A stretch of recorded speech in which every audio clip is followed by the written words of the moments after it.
Well, hello, everyone. Welcome. My name is Allison Heaney, Vice President of Learning and Public Programs.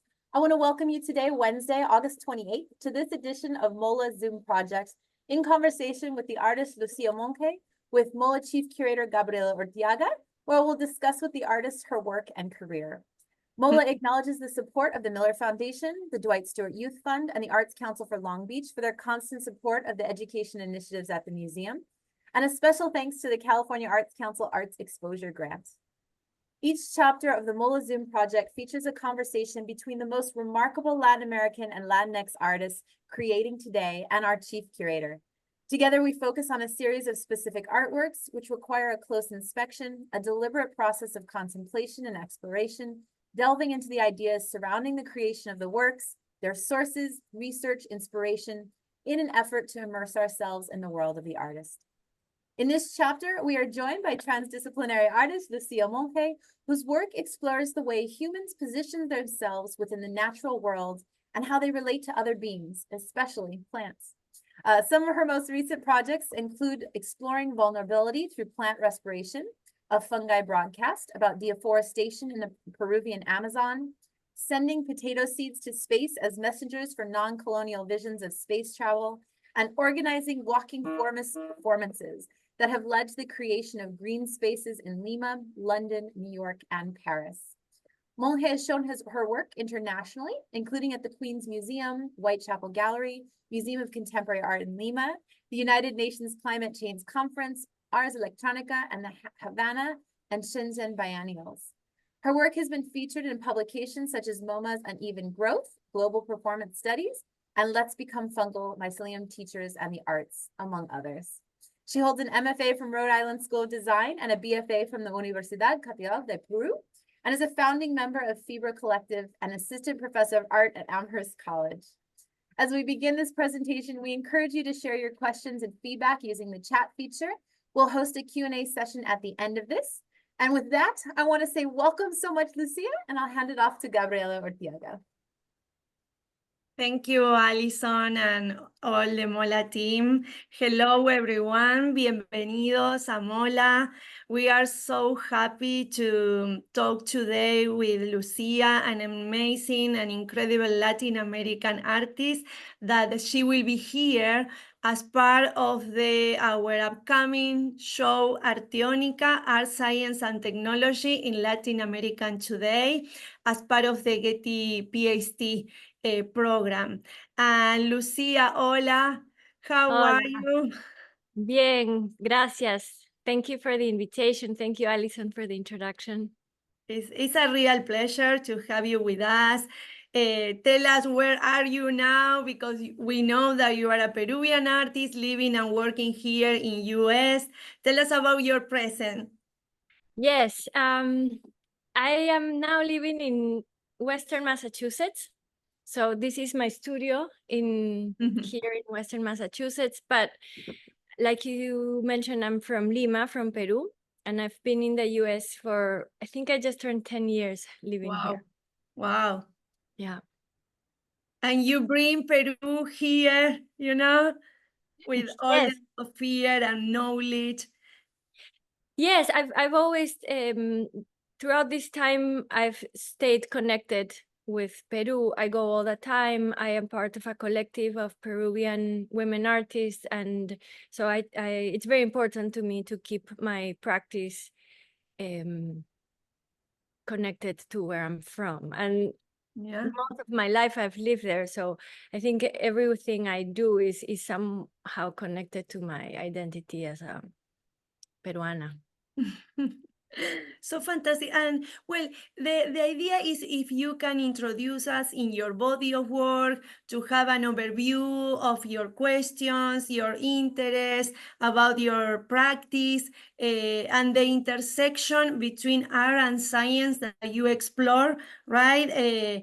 Through the connection and engage with other living beings through that intersection, that dialogue. Tell us a little more about that, please. Yes. So my art practice focuses on human relationships to nature.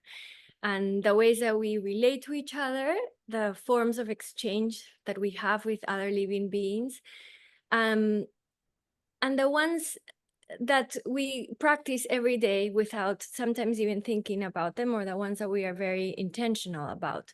And I think art is a way, or can be a way, to allow for to reperform those relationships, to reimagine those dynamics and structures that we are a part of. And of course, I'm interested in these ideas not only with groups of people, but also with non-humans alike. And I think of a community in an expanded way, so that it includes plants and fungi and other animals and bacteria, all kinds of living beings. So I do a lot of sculpture, and I do drawing, and I do social practice, and my artworks sometimes I feel like are a way of representing some of these relationships, and sometimes they are an invitation to have a completely different interaction. And I am influenced by one thing that I read in Mushroom at the End of the World, which is a book by Anna Singh.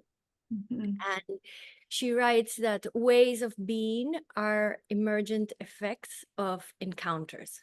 And that really struck me, and it stayed with me, because I understand it as the plasticity that we have and the possibilities of being in relationship to other living beings. So if the way we are will emerge every time that we meet, and depending who is meeting, how can artworks facilitate different types of encounters? So different sides of ourselves and how we understand others can emerge from these meetings. And most of these meetings, or these artworks, are focused on my relationship to plants and other people's relationship to plants. And I'm fascinated by plants and trees, and I always have been. But I don't necessarily see them as objects of study, which is something that happens, for example, in the sciences. I'm interested in plants, and I want to learn from plants, but I also want to learn with plants. And I'm interested in finding ways of approaching them that are different from colonial ways of making contact, or I want to prioritize being entangled as opposed to being hierarchical or other them, or objectifying who they are. And as you mentioned, I have worked a lot with science. My connections to science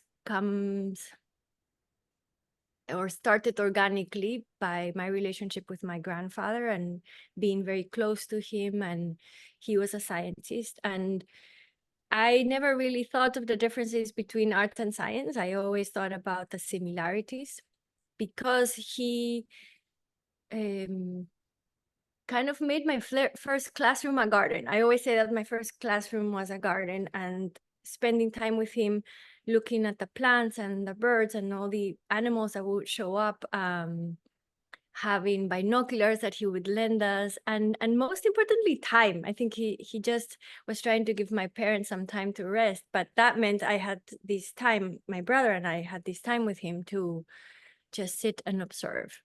And I think that's the basis for both art and science, this idea that we just sit and watch and we observe with attention, and from that we notice things, and that can result in science projects or art projects, and inevitably for both in more questions, right? And this search for learning more or understanding more. I think it's an amazing experience. And Lucia, what is the interconnection that during your career you are experimented with this open mind? Because if you put the focus in the plan, but also you try to learn from them, and I am curious about that interconnection that you open through your knowledge, but also the dialogue with your audiences around the world. Yes, I started working with plants. When people ask me how I started becoming interested in plants, I didn't know. And I really think that it's that experiences with my grandfather and the possibility of growing near a green area or in a garden, which I understand now it's sadly a privilege, right? For me, I had the privilege of being in a green area and having that as a play area, a place for learning and joy.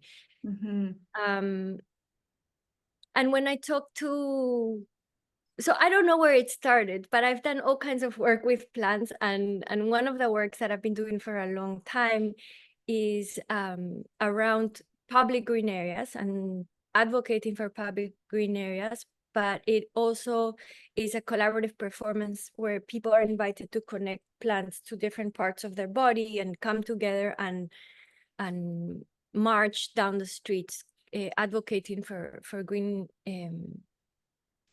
areas and for the rights of plants to live in a city as neighbors. And one of the things that I like to share is this idea that when we walk down the street, a lot of people will, for example, see a dog coming by from a dog that you might never have met. And you see that dog and you say, oh, hi, dog. You know, like a lot of people will stop, greet that dog, have a conversation. And I like to ask, like, how many of you do that for a tree? Like, are you walking down the street and you're like, oh, hi, how are you? What's your name? You're amazing. Look at your height. Like, we don't, I don't know who's we, but I think I sometimes don't, and a lot of people probably don't have that relationship to plants. So one of my first interests was investigating or asking the question of what is a role that movement has in a relationship to plants. Is it because they don't move that it's easier to objectify them, or because the narrative is all around you eat plants so you can be healthy, you say thank you plants because they give you the air, or you know, there's all these uses for them. So I was very curious of a conversation around individuals. And I think one thing that is as through line in my work is trying to find ways of points of contact that might feel intimate with individual plants, so that then that can be a connection to more larger ideas. Like if we don't notice the plants that live with us in the city, then our concern for deforestation in the Amazon is kind of abstract, right? Because it's just this idea. But if we're on an everyday basis okay with the mistreatment of plants on the city, or just other realities of the plants in the city, then there's a disconnect that I find can be bridged. No, and it's amazing because you rediscover or you discover the energy of plant that is real, the life of plant, but also, for example, I would like to put the focus in one of your last exhibition and creation, that is Mientras una hoja respira, by 2023, and this fantastic installation, but that you are putting the focus in the plant respiration, right? But you are presenting there in this amazing and beautiful and I think a poetic installation about life, loss, and vulnerability, right? Can you explain a little more through this fantastic installation? Yes, this is my latest project, like you mentioned, Mientras una hoja respira, which in English means while a leaf breathes, is a project where I focused on plant respiration, specifically on stomata, which are these pores through which plants breathe. And leaves and sometimes stems are covered in these microscopic little holes. And these holes open and close repeatedly throughout the day so that oxygen and carbon dioxide can go in and out of the plant's body. And the plant can do photosynthesis, which is how it makes food, and it requires it to live. But when they open to take in carbon dioxide, they also risk losing water, which, as we know, is also vital for plants. So I was, what's the word? I was enamored or obsessed with the pores, with stomata, because there is a vulnerability that I could relate to in this opening up, in letting go, in how we negotiate a balance between life and death all the time at different scales. And stomata are microscopic. We don't see them with a naked eye. But even though they're so tiny, their role in the ecosystem is huge. They are part of how the weather changes and temperature regulation. So I also love this idea of looking at this process at different scales. I don't know if I should continue. Yes, please. Okay. The other part of the project is in this idea of change and transformation. Stomata became portals for me, portals through which not only oxygen and carbon dioxide is exchanged, but also through which life is negotiated. And I was interested in doing this work entirely out of biodegradable materials. So as an artist, I think through making things, which at the end of a lifetime or after some years results in a lot of things. So I'm very concerned, or I think it's really important for me to think what materials I use and how and when I use them. And for this work, I wanted to be the entire, I wanted the entire body of work to be biodegradable. So everything from the materials to even the glues or the dyes, the stitches, everything that went into the work is compostable and will be composted at the end after I show it a number of times. And I wanted, so the project for me started with the question, how do plants breathe? And I think it will end closer to how does a compost pile breathe? So the material transformations that happen as I collaborate with fungi and bacteria, algae, plants to make these works can also be replicated on other timescales of transformation that create soil. So I wanted to make work that didn't harm the soil, but that its degradation would actually build soil and enrich in the soil with minerals and nutrients of all kinds. But Lucia is so important because as an artist, but also as a researcher, right? You are putting the focus in important things that involves all of us, right? You are talking about different ideas and take actions through the conscious about the footprint in the earth, right? Another important creation that you have is Desbosque, Desenterrando Señales, where you are talking about deforestation in Peru, and you collect different information and data. Tell us about this important project that you developed, and also you are working in different phases of this creation, right? Yes, this project is a collaboration, is realized as part of a collective, FIBRA Colectivo.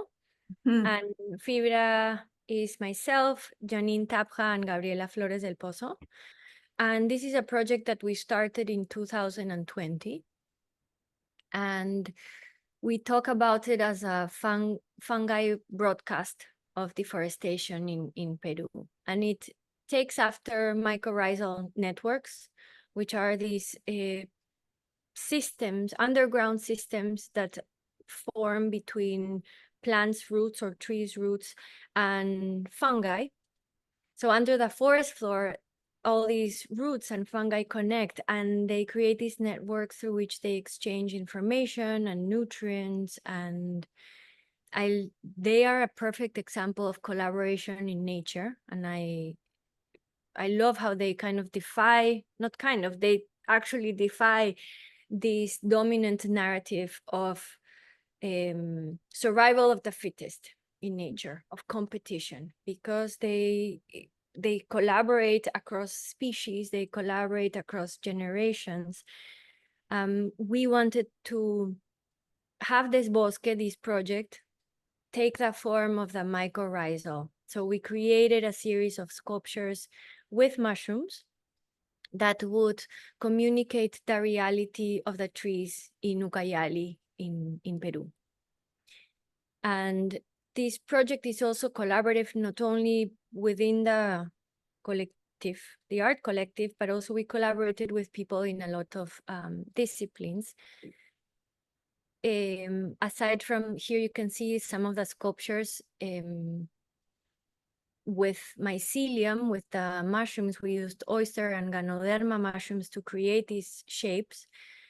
And this piece also had sound and light. So there was it was an installation that we wanted the installation to allow the viewers to feel the rhythm of deforestation, as opposed to looking at data with numbers, to perceive the rhythm and the smell of what was happening in Ucayali. The sound and the lights interpreted data from a monitoring platform called Global Forest Watch. They use satellites to monitor forests all around the world. And it's fascinating, even just to see, out of curiosity, to see what's happening throughout the year. So we were looking at a very specific area in Ucayali, where there are some large-scale palm oil plantations that also were encroaching on the ancestral lands of indigenous community of Santa Clara Uchuña, their Shipibo Conigo. And these plantations are enormous, and it's just palm oil everywhere. And for us, it was important to bring this conversation and to bring this information through an embodied experience to Lima, to the capital, because we wanted also to draw the connection between what was happening there to our everyday habits of consumption. So palm oil is in around 50% of the products in a supermarket. It's in food, but it's on lipsticks, face creams, shaving cream. The list is enormous, and it has like more than 200 names. So I have a kid, and I even found it on my kid's milk, because vitamin A added to the milk is a source of palm oil under the name palmitate. So it's really amazing that it's everywhere in industrial products. So that was part of the intention, was to bring this information and connect it to our everyday patterns. Wow, it's amazing. Lucia, and another important project that you are developing is Unhurting Future, in a strong collaboration, right, with the different engineers, but also with MIT. And I think you are talking about deforestation, but also you are talking the reality that we are living here, but also you are beyond the borders to explore the space. Tell us about this amazing project. Yes, another planned collaboration is this project, Unearthing Futures, is a collaboration with Xin Liu. She's also an artist and an engineer. And in 2020, we also started this project. MIT launched a call for 9 projects to participate in a payload that was going to be launched to the International Space Station for a month. And so our project was one of those 9 projects. And we were thinking about space exploration at the time, we were thinking about this idea of the monoculture and how the monoculture was so present not only in agriculture, but also in politics. This idea that we have to have this single perfected entity, and that's the model for how things should be and look like and sound like, etc. So we were thinking about that and how a lot of times space exploration is just a continuation of colonialism, or can be a continuation of colonialism, where this idea of discovery is fueled by exploitation of some people, and it's motivated by extraction of resources just elsewhere. So we were thinking about how to push against this way of understanding space exploration, and we decided that we were going to send potatoes to space. And potatoes are native to Peru. And in Peru, we have around 4,000 varieties of potatoes. And in the US, they are, I think, 8 grown commercially. So the amount of potatoes and varieties that exist is way more than what is known in this context where this project was developed. So we thought that potatoes could be messengers for diversity. And we didn't want the potatoes to travel to space as food for the astronauts, but we wanted them to be co-pilots in this mission. So we, however, you can see in this picture that the space that we each had for our projects, to send our projects to space, was very small. The diameter was like a centimeter and a half for inch people who think in inches. It's around the diameter of a Cheerio. So we had a very small space to fit in our artwork. So what we learned, and we decided to work with true potato seeds, which are the botanical seeds of potatoes, which are inside the, this picture that you see on the left is a dried potato berry. And that way we sent 75 potato seeds to space, and we kept 75 on Earth. And we worked in collaboration with the International Potato Center, which has headquarters in Peru, and they helped us select the seeds. And they went and they stayed for a month in the International Space Station. And then when they returned, we planted them in our gardens, in our backyards. And after this time, we have made sculptures, made installations. We have also done projects with elementary school kids, children in public schools in Portland and now in Massachusetts, where we get to ask these questions with kids. Who gets to go to space, and who even imagines themselves going to space, and having potatoes as the characters that are the ones going to space, I think allows for a radically reimagining relationships to other living beings, to the land, that as humans, it might be easier to kind of go to a default. But if we think from the perspective of a plant, even though it's impossible, but just as an exercise, how would a plant do this? It can maybe open space for difference. So that's a project. And we've been growing the potatoes every summer since. So this is the 4th time. And by growing them all the time is the only way we can keep the seeds alive. And they are direct clones to the space potato. So we have to grow them every year to keep them alive and kind of have them as they're the beginning of stories and conversations around space exploration, diversity in space, and that is amazing.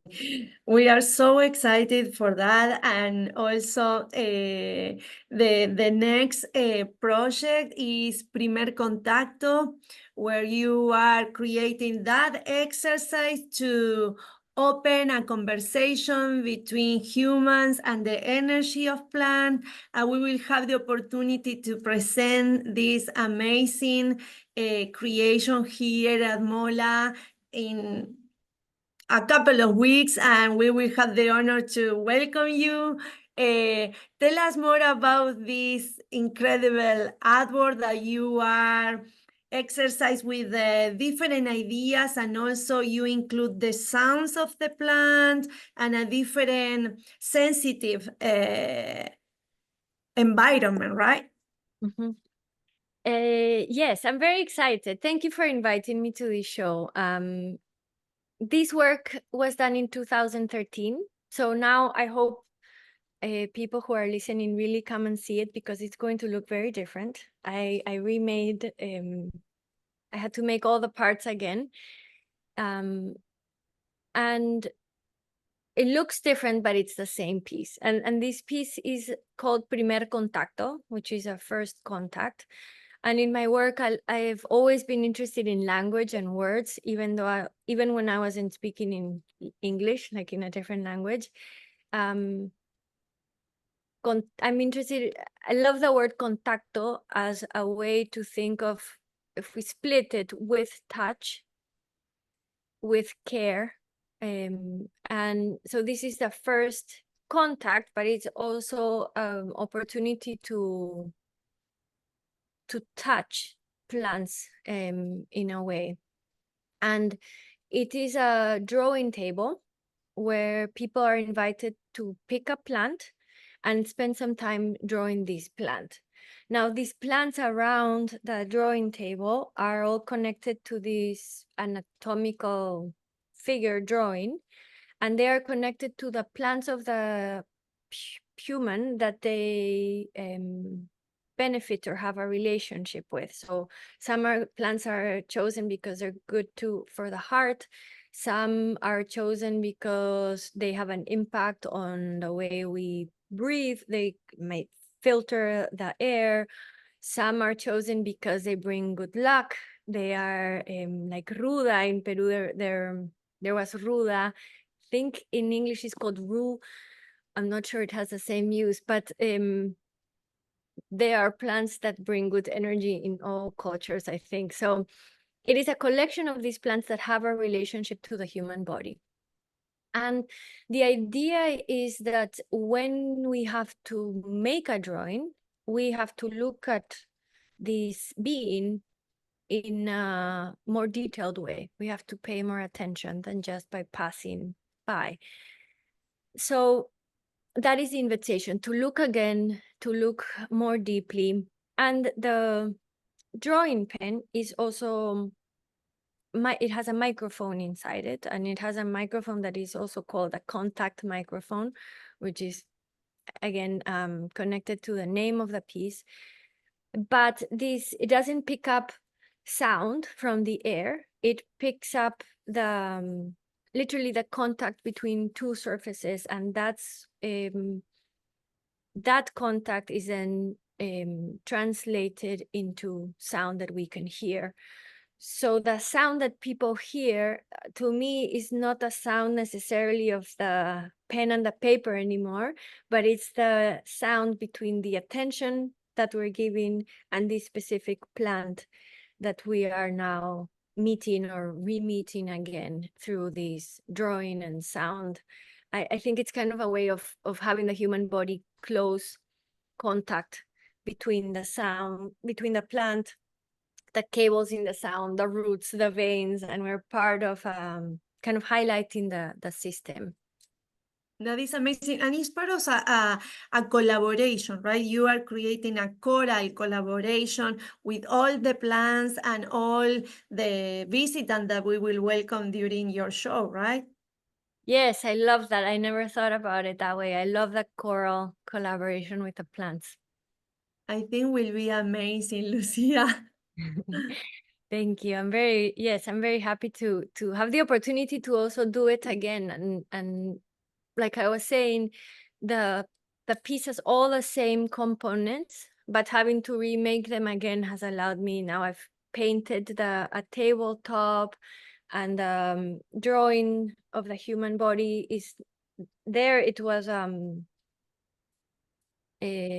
like a sticker, and now I've hand painted it on cloth. And as I look into these details, I was able to also think about the materials. I'm very interested in materials. It's probably clear at the end of showing these works. But so instead of having glass and plastic, I am going back to fabric, and a fabric that still allows some of these see-throughness that the glass allows, through having holes and some parts that are loose of the fabric, so it's not doesn't have a closed seam, but trying to make that fabric be open and kind of breathe in with the plants in the space as well. So I'm excited to see it there, with all the works that you are curating in the show. Oh my goodness. Oh my goodness. That will be amazing. And all of you and the rest of the artists are working very hard to prepare an amazing show here. And we will have also the catalog of the show, and all the MOLAA team is working a lot. It will be a real contribution, to present the different ideas about art, science, and technology from Latin America, to put in dialogue pioneer artists and contemporary artists will be amazing, and we are so grateful to you. And well, Lucia, thank you so much for sharing your knowledge, to open up your studio, your home. And now with Daniel and Alison, we will open the Q&A session. Thank you. Hi, Lucia. Thank you so much again for your conversation. So wonderful here, getting us all on the same page. So we're going to invite our audience. If you have a question for the chat or in Q&A, please drop that in. In the meantime, while we did have one question about your interest in the environment and sustainability. Do you see your work as a call to action for others? I think especially first contact, that's going to be seen, I know, here at MOLAA by thousands of K through 12 students, for example, who are very young. This may be their first time ever seeing an installation like that with plants inside a museum. So I'm curious, is there an idea that you'd like to take them away, or a call to action, or a conversation you'd like them to consider when they see something like that? Yes, and yes. So I think for the first part, I am very interested in environmental issues. I think the question of how we relate it's important to me, because I think that's how it all starts. So how do we relate? And nobody relates entirely. Well, some people might, but it's harder it would be hard to make a catalog of people who relate well and relate bad.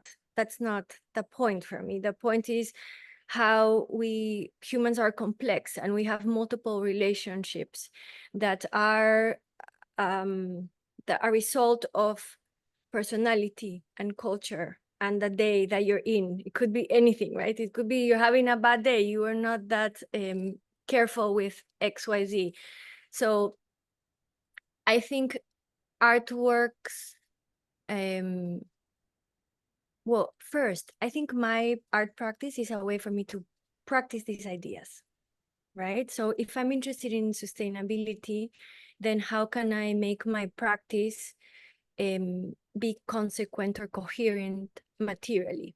And sometimes, again, going back to complexities, not every single time my work is going to be biodegradable. But I am every single time considering how and when I choose to use each material, thinking about where it comes from and also how it will, what happens afterwards, right?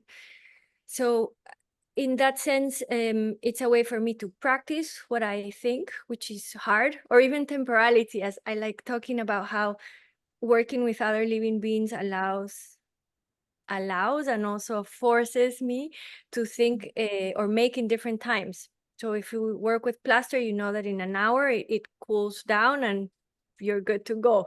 But if you're growing a mushroom or drying a bioplastic, you think you're doing things exactly the same time every time, but something else happens, or it turns out to be different. So it is really a practice of attention. And for other people, I